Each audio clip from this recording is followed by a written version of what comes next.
Hello, this is Darius, and welcome back to Moonlife Astro. And if you're new, welcome. On this channel, we talk about astrology, the transits of the moon, and how it can help you as a spiritually curious solopreneur live your vision, your purpose. And this week, we're going to get into the astrology of the upcoming week, today, July 30th through August 6th.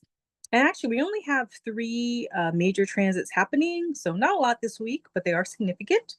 And also, before I get into that, I just want to remind you to do like the video and subscribe to the channel. That does help me get the message out to more people. And I also just want to do a quick check-in on how the new moon has been going for people. That was July 24th. Some people, it was probably a pretty powerful new moon. I know a few people who made some significant life changes as a result of that new moon. There was also that, I believe, Sun-Pluto opposition on Friday. And so that left a lot of people deciding what they could no longer live with, what had to go, what had to change.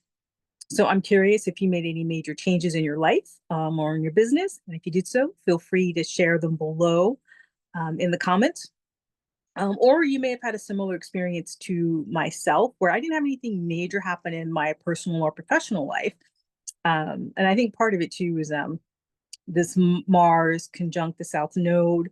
What I released was some changes in my schedule, some habits, and committed to eating healthier. Changed up my routine a little bit so I can do different classes to exercise at the gym. So maybe you had a smaller change as a result of the new moon, which could down the line lead to more significant changes. So I'm curious if anything like that happened. But for the most part, the new moon was pretty positive for me. I was pretty tired leading up to it, but that's not uncommon. A lot of people are pretty tired as the moon starts to go dark, as they say, for the new moon. I definitely did feel the need to rest and recover a couple of days before it. And even this past weekend, I was a little tired, but that might also be because I am on the East Coast where the humidity is crazy and the heat is really high, higher than normal for this time of year. So if you're in parts of the country where you are experiencing the heat wave, definitely take your time, move slowly if you can, and stay hydrated. Definitely take care of yourself. I mean, I was even surprised that one day I was out for a couple hours and I wore a bracelet and I ended up getting a suntan line and I wear sunblock. And so normally I never get tan lines just because, I have a lot of melanin in my skin. So that's rarely a thing. So that was a sign to me just how hot it was that even I with sunblock could get an actual tan line. That was the first time that it actually happened to me. So take care of yourself, take it easy. And with that, we're just going to get into the astrology of the week. We have July 31st, the Sun conjunct Mercury, or the Mercury cazimi. That always happens during the middle of the Mercury retrograde. August 1st, we have Venus squaring Saturn and Neptune. And then August 2nd, we have Venus sextiling Saturn and Neptune. So that's basically it. That's all we got for this week. And it's kind of nice to have a bit of a reprieve as well. But what's nice about these three aspects is that it could create more clarity for us, but it may not be the most comfortable process to get to those moments of clarity. And I'll get more into that as we go into it. It's basically the energy of this week is about where does your clarity come together with your commitments. It's another level or layer of what we experienced with last week's new moon. What's working, what's not, and what needs a rewrite. And especially since we are in the middle of a Mercury retrograde, these are typically the kinds of questions to be asking yourself. So July 31st, the Mercury cazimi in Leo, that might lead to some aha moments, magnetic messaging, or more heartfelt clarity. When Venus squares Saturn and Neptune on August 1st, that might lead to maybe some emotional tension or a reality check. August 2nd, Venus sextile Saturn and Neptune. So this could be an opportunity to integrate the creativity with structure or have an experience of more mature devotion. So like I said, July 31st, the Sun conjunct Mercury, or basically Mercury will be in the heart of the Sun, as some astrologers refer to it. And this is often the breakthrough moment in the middle of the Mercury retrograde. You might have a core insight or a breakthrough in your thinking. or a message might come to you that's from your heart. I love this part of the Mercury retrograde because it is usually where I do have some major insights about what I'm doing or what my next steps are. If there's been a particular issue you've been dealing with during the Mercury retrograde, sometimes insight or an idea around how to move forward comes to the surface. Some astrologers also think that after the Mercury cazimi is the action part of the Mercury retrograde, like the second half of it. So if you do have things that you can't wait till the Mercury actually goes direct on August 11th, certain contracts or big purchases, sometimes people will suggest that this is a good time to do it right after the cazimi until the end of the Mercury retrograde. I My experience is that it depends on your chart.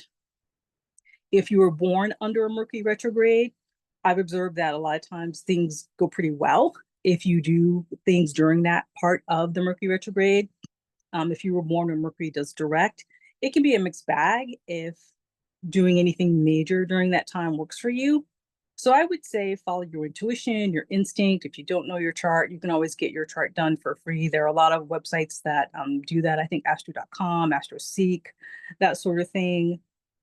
But for the most part, I prefer to be more cautious. I always advise people to be more cautious. So if you can wait until the end of the Mercury retrograde when it goes direct to do any signing of any final contracts or any major purchases, I would suggest waiting. But if you can't, you can't. Just triple check everything and make sure you have as many of the details as you possibly can. Often during a Mercury retrograde, there usually is one or two key pieces of information missing either for yourself or the other party. And sometimes that can work to your advantage, sometimes it doesn't. You just got to see how it goes, how it works for you. But what's really nice about the Sun conjunct Mercury right now, since Mercury is in Leo, this could also be an opportunity to have some more bold, expressive, authentic communication. And so, in terms of your business, it might be a great time to look at some brand recalibration, content planning, and also revisiting your mission statement or your message. And that's always a good thing to be updating during a Mercury retrograde, even if you don't actually launch or integrate it until after Mercury turns direct. Some particular reflection prompts. What do I really want to say to my audience? Or where have I been muted, overly polished, or trying too hard?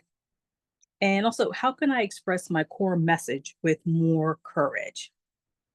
And I'll put those reflection prompts in the comments below.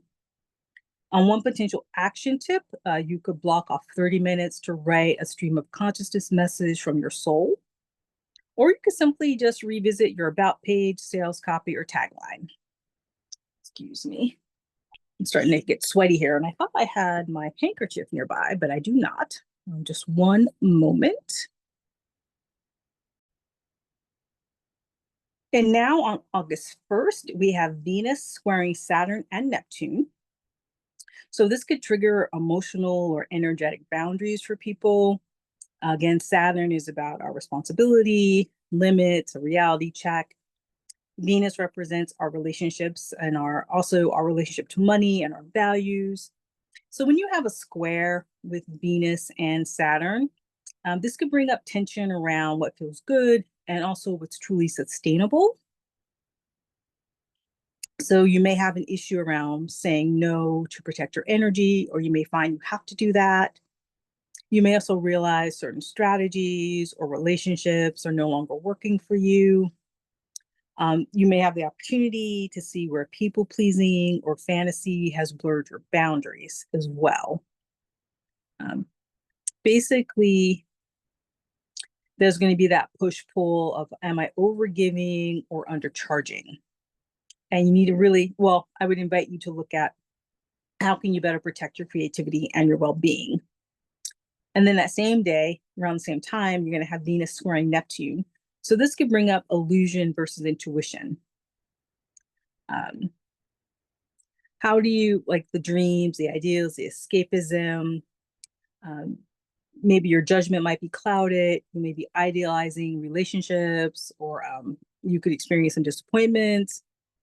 This could be an opportunity to look at where you've been overpromising in business collaborations, or also underestimating your value. or you could look at, have you been losing clarity in your branding, your messaging, or your pricing? And then the next day, we're going to have August 2nd, we're going to have Venus sextile Saturn and Neptune. So then we'll get a bit of lift of that energy. And this could be this nice healing arc after those squares where the vision meets commitment. So this could be an opportunity to use that energy to clarify some creative goals, redefine what success feels like. It may be a good day to have some meetings, maybe to look at building relationships with different collaborators. And again, since we are still in the middle of the Mercury retrograde, it could also be a great use of this energy to look at how you want to reevaluate your offerings and maybe look at where do you have a sense of devotion in those offerings? And are you setting them up to be stable, to have longevity? And also, this could also be a great opportunity to simply review your client journey. Where would you like to simplify and deepen some of those client commitments? Or are you looking at different types of clients you'd like to work with, different people you would like to be of service to? And if so, what would that look like?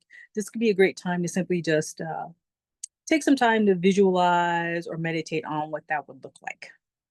Again, it's another opportunity to basically create from a place of soulful commitment, not pressure. If you're looking for a ritual to do this week, you could light a blue or indigo candle, and then you could write 2 lists.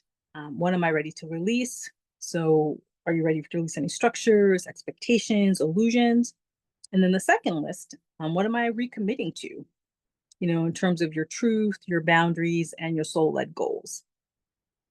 A potential affirmation: I honor the power in my truth. I build from clarity and I evolve with courage. So that's basically it. Hope all is well. Like I said, I hope you had a good new moon. Hopefully, Mercury retrograde is treating you well. And again, slow down, take the time to review things, especially if you're traveling, review those travel plans. If you're driving, I really invite you to not multitask, like, checking your text or being on the phone. I mean, that's always a good policy, but it's especially good when Mercury is retrograde to not do that sort of thing, since Mercury rules communications and our travels, short-term travels, that sort of thing, as well as long-term travel as well. Um, and again, hope all is well. And if you are experiencing some moments of stickiness during this week, this is basically just a reminder that you're not falling apart. You're falling into what's in alignment for you. So just allow that clarity to sharpen your voice and to strengthen your boundaries.